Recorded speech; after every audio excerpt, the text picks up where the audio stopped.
Bueno, estimados estudiantes, evolucionamos y avanzamos en nuestros estudios y por supuesto en el desarrollo de esta materia que se denomina elementos de economía. Hoy vamos a ver entonces lo que tiene que ver con la escuela del pensamiento económico, que son los fisiócratas, una escuela de pensamiento bastante interesante y controvertida. Controvertida porque, bueno, hoy sabemos que los países para alcanzar su desarrollo tienen que industrializarse, industrializar todos los procesos que tienen que ver con la transformación de insumos, materias primas, para darle valor agregado, y eso genera un verdadero excedente, el cual pues se convierte en riqueza para las naciones. Sin embargo, los fisiócratas criticaban mucho esta forma de pensar y decían que los únicos procesos de transformación válidos era la agricultura y que ella era la fuente verdadera de la riqueza, y constituyeron el concepto de valor neto, ¿no? Valor neto que representa el excedente, no el concepto que tenemos hoy en día, más que todo lo que manejamos los administradores, los contadores, que el valor neto, la utilidad neta, significa aquello que está libre de otros elementos agregados, ¿no? Aquí de alguna manera los fisiócratas diferencian eso y simplemente dicen que es el excedente. Y sin embargo, no para toda la terminología actual económica eso es así, ¿de acuerdo? Sin embargo, es interesante porque en esta escuela del pensamiento económico se dan las primeras posturas formales de lo que se denomina la economía, lo que se denominó en ese tiempo economía política. Bien, lo que nos corresponde entonces a desarrollar es el tema 5, por supuesto, la fisiocracia. Tenemos lo siguiente: la fisiocracia, el orden natural y la invención del excedente. Lo que había comentado, ellos decían que se centraban en el concepto de orden natural, y como ente natural lo tenían los procesos agrícolas. Ellos se centraban en los procesos agrícolas, que eran los únicos procesos, valga la redundancia, que generaban una verdadera riqueza. Ellos postularon, con Kesnay principalmente, algunos elementos que reforzaron esta escuela del pensamiento económico. Concepto central: etimológicamente, la fisiocracia significa el poder de la naturaleza. Fue una doctrina elaborada por intelectuales franceses perdón, en el siglo XVIII como reacción al intervencionismo mercantilista.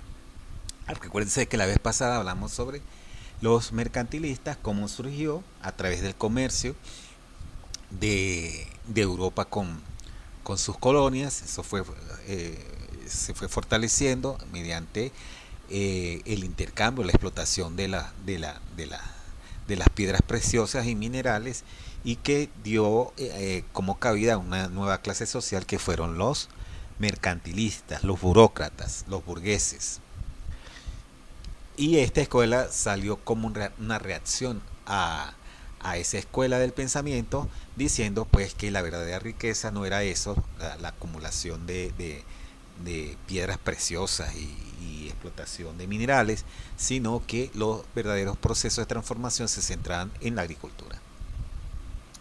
El objetivo de la clase: analizar la primera escuela que concibió la economía como un sistema circular y dinámico, regido por leyes propias. Ese concepto de sistema circular es interesante porque lo planteó el economista Kesnay como una formulación formal de un postulado científico que daría cabida a lo que es la economía. Cita clave: la tierra es la única fuente de la riqueza y es la agricultura la que multiplica. ¿Sí? Ellos criticaban mucho a los procesos industriales, bueno, lo que se podía llamar industriales, porque se criticaba porque no era como la agricultura, que la agricultura usted siembra y se multiplica. Al cambio, los primeros procesos de transformación industriales no era así. Si usted fabricaba algo, era de dudosa productividad o producción la multiplicación de los insumos que usted estaba trabajando. Claro, porque no estaba incipiente en sus momentos. Orden natural y laissez-faire. De dejar el orden natural y dejar hacer las cosas. Como filosofía, los fisiócratas creían en un orden natural para todas las cosas, incluyendo la sociedad y la economía. Y no hay elemento más natural que los sistemas agrícolas. Principios. Libertad económica. Fueron los primeros en creer que la economía no requiere reglamentaciones arbitrarias del Estado. El laissez-faire, ¿no? Laissez-faire, laissez-passer. Su consejo a los monarcas era dejar hacer, dejar pasar, permitiendo el libre intercambio para lograr prosperidad. Después, mucho con los clásicos, sobre todo que el pensamiento económico que vino después, los neoclásicos, ellos criticaron mucho esto porque el Estado siempre debe controlar como ente rector, mediar entre lo que son los consumidores y los ofertantes.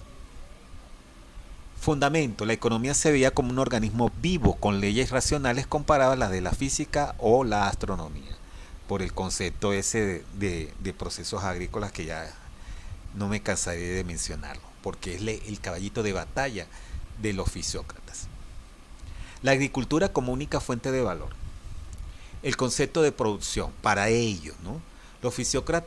Para los fisiócratas la agricultura es la única actividad productiva. Imagínense eso. Es una herejía en la actualidad. Pero bueno, fueron los postulados formales de ese tiempo, siglo X, alrededor del siglo XVIII. Product Net, producto neto, es el excedente de riqueza anual que se obtiene cuando el valor de producción supera el costo de la misma.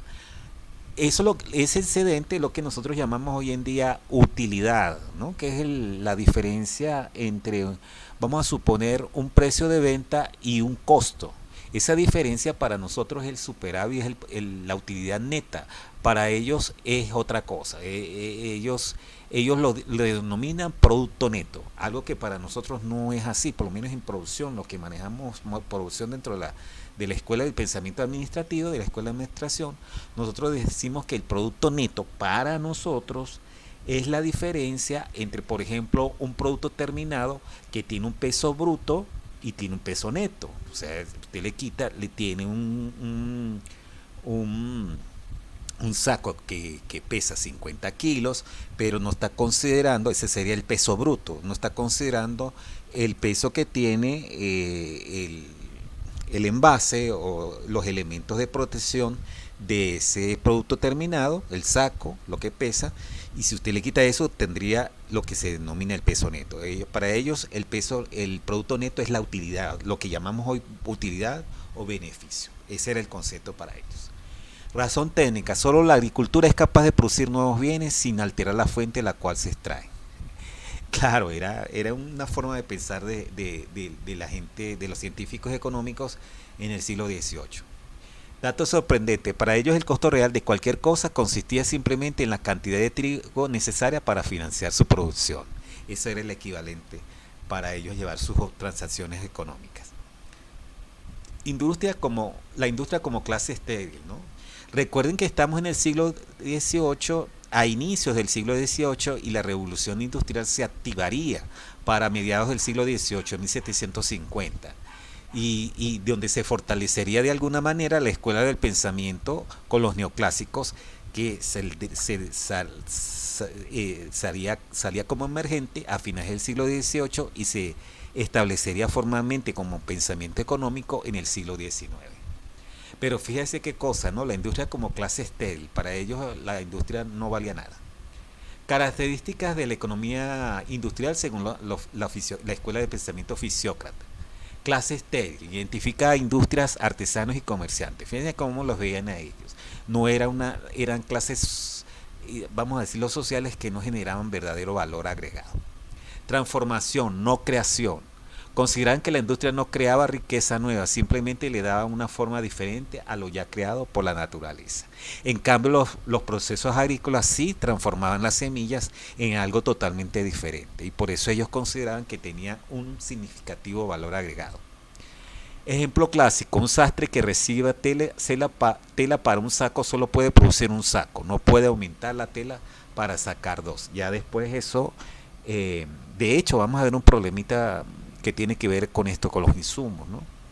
Ya sería el tercer problema de, los tipos de clases de producción. Recuerden que toda la teoría de la producción, la teoría de la ley de los rendimientos marginales decrecientes y la tasa marginal de sustitución técnica y algunos conceptos más, hizo cuanta, hizo costos, hizo ingresos, todos tienen su nacimiento acá en la escuela, los primeros escritos que se hicieron en la escuela del pensamiento económico del oficiócrata, que se reforzaría con la escuela neoclásica de la economía posteriormente, desde finales del siglo XVIII en adelante, ¿no?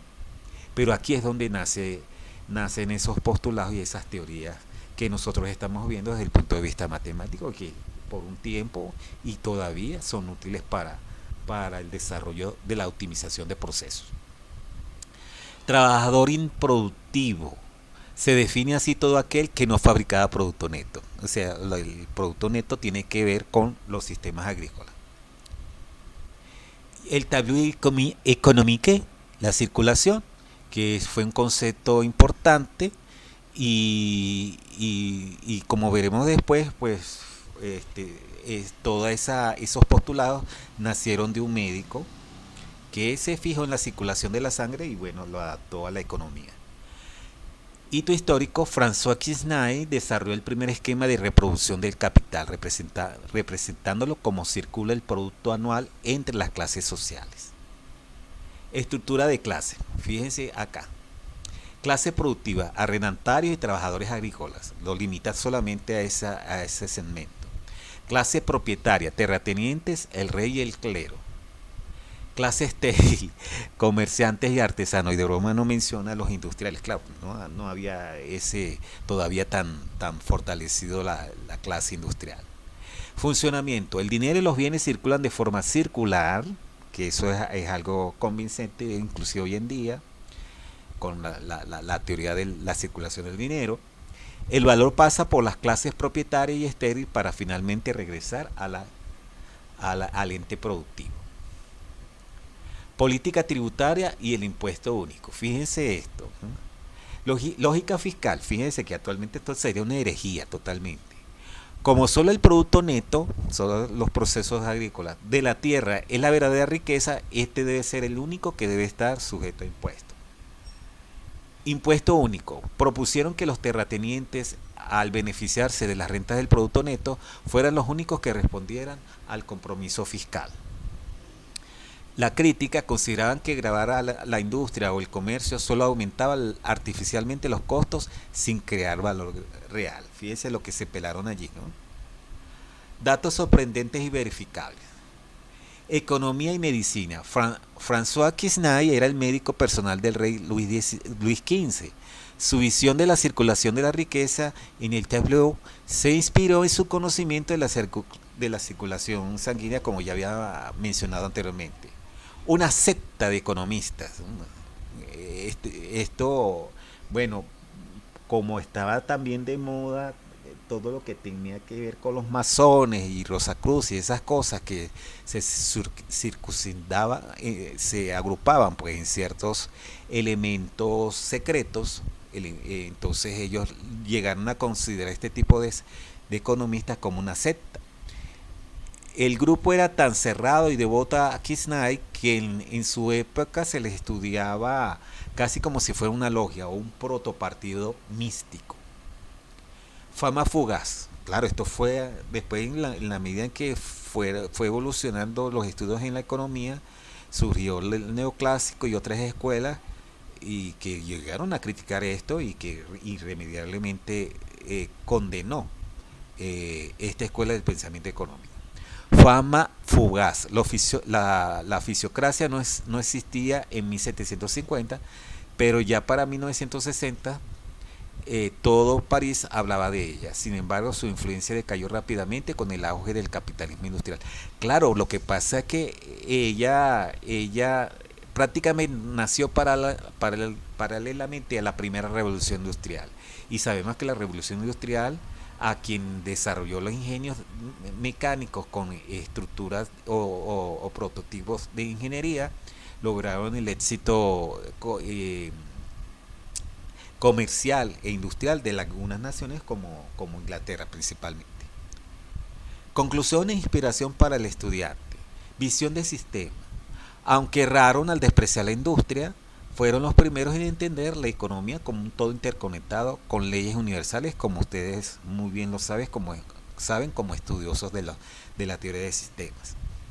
Mente fría. Kisnay analizó el circuito económico para identificar dónde imponer tributos de forma eficiente, sentando las bases de la política fiscal. Y eso es indudable.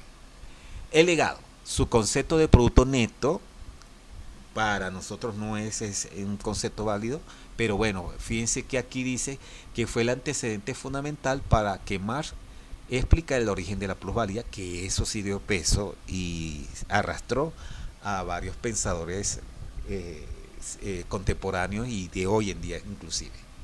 Mensaje final. La economía nació de la observación de la naturaleza, claro, los procesos agrícolas. El desafío actual es reconciliar la producción con la sostenibilidad de nuestra fuente, el planeta. Bueno, muchachos, con esto quedamos hasta acá y bueno, estamos pendientes para el desarrollo de la práctica que está pendiente, está allí alojada en la plataforma. Saludos pues.